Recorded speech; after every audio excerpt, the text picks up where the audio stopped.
अस्सलाम वालेकुम class, Hina हालिदिस hair. इस वीडियो लेक्चर में हम लिस्प को फर्दर देख लेते हैं। सबसे पहले देख लेते हैं इसका सिंटैक्स।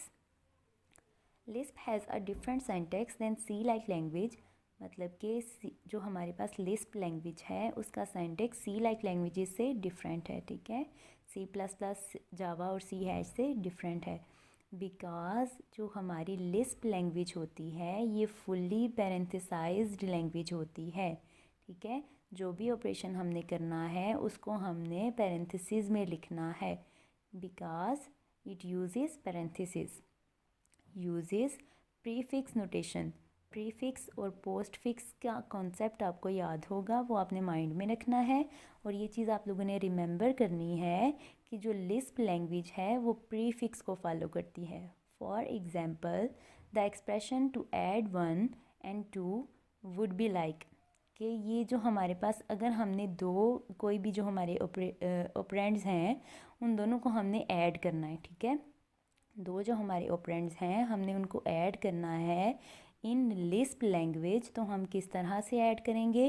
क्योंकि हमारी जो लिस्प लैंग्वेज है वो पैरेंथेसिस बेस्ड है, तो हमने कोई भी ऑपरेशन, कोई भी टास्क परफॉर्म करना है तो ब्रैकेट्स में ही करना है।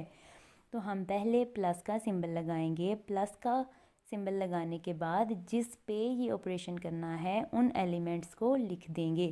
तो इस तरह हमारी क्या बन जाएगी? लिस्ट बन जाएगी। ये जो लिस्ट हमने बना ली है इसमें कितने एलिमेंट्स हैं? 3 एलिमेंट्स हैं हमारे पास, प्लस 1 and 2। ये 3 एलिमेंट्स हैं हमारे। और सबसे पहले हमने प्लस का सिंबल यूज़ किया है, तो इसका मतलब ये है कि इसको हम एज अ प्रोसीजर लेंगे। और फर्स्ट जो हमारा होता है एलिमेंट उसको प्रोसीजर लेते हैं, और बाकी जितने भी एलिमेंट्स होते हैं उन सब को हम एज आर्गूमेंट्स लेते हैं। उसके बाद डिफरेंस देखिए कि जो हमारे पास अब लिस्प लैंग्वेज है इसका डिफरेंस क्या है जो हम पहले सी लाइक लैंग्वेजेस पढ़ते रहे हैं उनसे। अच्छा, पहले सी लाइक लैंग्वेज को देख लेते हैं। मैथ ऑपरेशन उसका क्या था?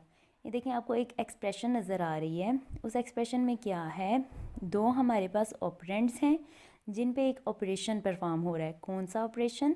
एडिशन वाला, ठीक है। एक हमारे पास ऑपरेटर है, कौन सा? प्लस, ठीक है। और दो हमारे पास ऑपरेंड्स हैं, उनको सिंपल हमने एक्सप्रेशन को लिख दिया। इसी तरह हम लोग सी लैंग्वेज में लिखते थे।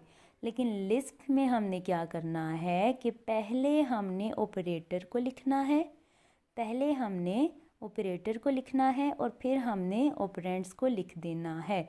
और लिखना किस तरह से है कि इसको एज अ लिस्ट लिखना है और हमने इसको इनक्लोज कर देना है पैरेंथेसिस में। ये डिफरेंस है लिस्प में और सी लाइक लैंग्वेज में। उसके बाद मैथ ऑपरेशन के बाद है वेरिएबल असाइनमेंट। अच्छा, इसमें क्या है कि जैसे हम लोग असाइन करते थे वैल्यू असाइन करते थे, क्या कहते थे इस चीज़ को? इनिशियलाइजेशन, ठीक है। हमने एक वेरिएबल को कोई वैल्यू असाइन करनी है। सी लाइक लैंग्वेज में देखें, माई नेम लिखा हुआ है वेरिएबल का नेम, ठीक है। नेम लिखा हुआ है वेरिएबल का और उसके बाद इज इक्वल टू का सिंबल लगा के हमने एक स्ट्रिंग लिखी है जिसको हमने डबल कोटेशन मार्क में लिखा है, उस पर्सन का नेम लिखा है, तो हमने एक वैल्यू असाइन कर दी। इस तरह हम सी लैंग्वेज में लिखते थे। और लिस्प में क्या डिफरेंस है कि पहले हम एक कीवर्ड लिखेंगे डेफ वेर, मतलब कि डिफाइन वेरिएबल।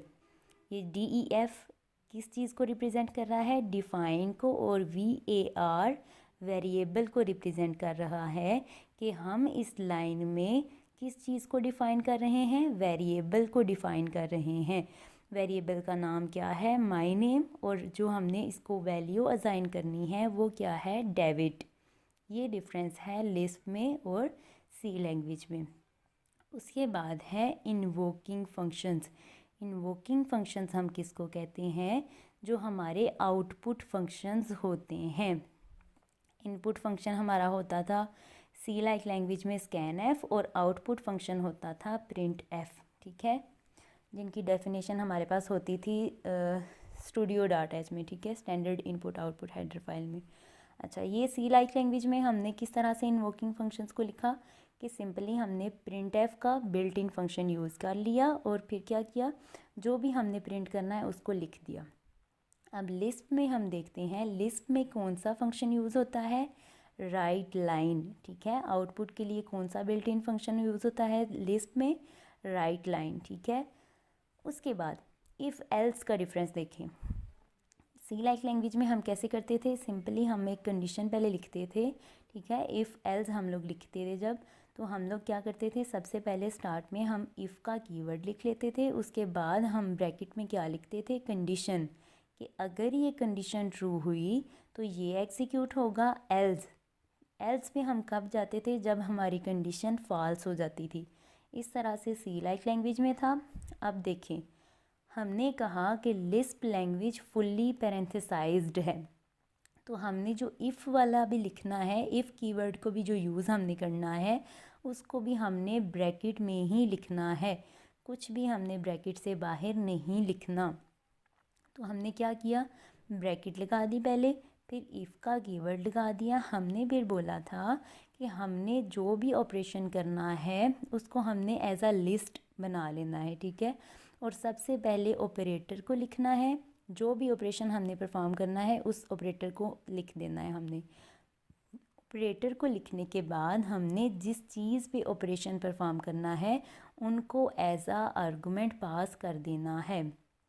ठीक है, तो ये चीज़ किसको रिप्रेजेंट कर रही है, 2 इज़ ग्रेटर देन 3। ठीक है, तो ये तो कंडीशन फॉल्स होगी तो इसका आंसर स्मॉलर आ जाएगा। ठीक है, तो इस तरह से यहाँ पे एल्स का कीवर्ड तो बिल्कुल नहीं लिखते यहाँ पे लिस्ट में। ठीक है, हम लोग इस तरह से ही लिख लेते हैं, एल्स का कीवर्ड यूज़ ही नहीं करते। उसके बाद है फंक्शन डेफिनेशन।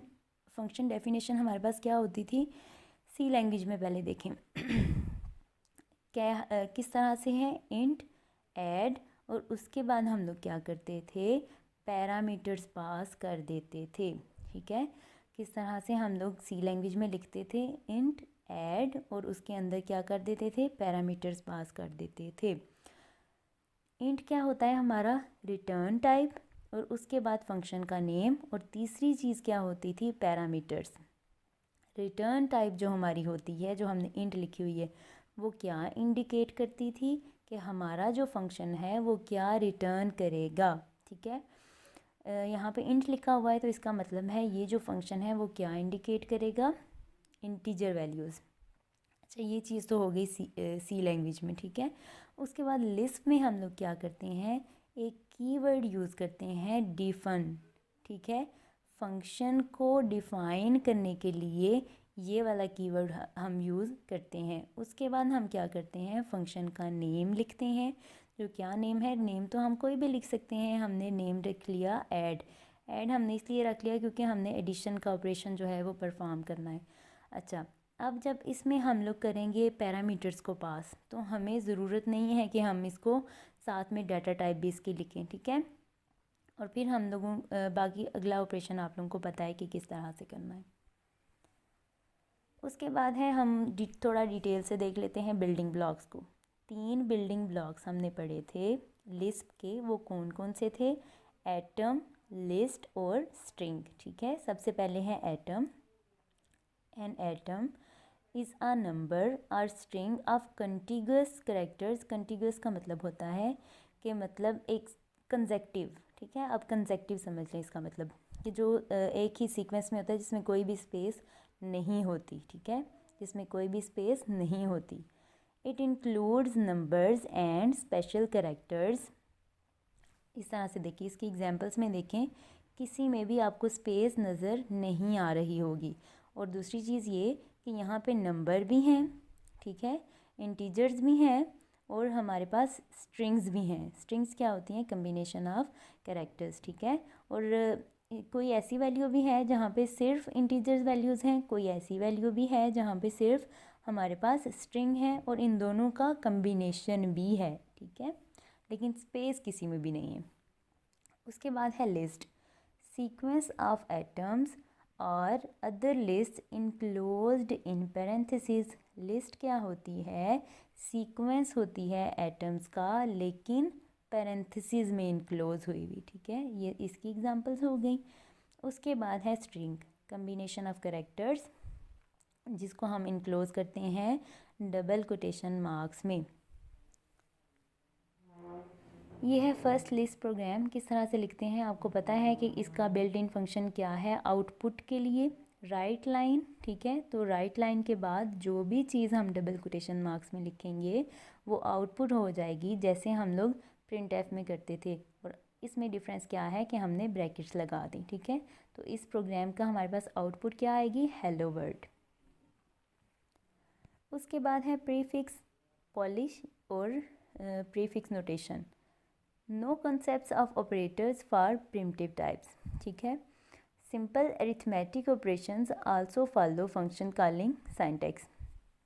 अच्छा, ये चीज़ आपको इधर से समझ आएगी एग्जांपल से।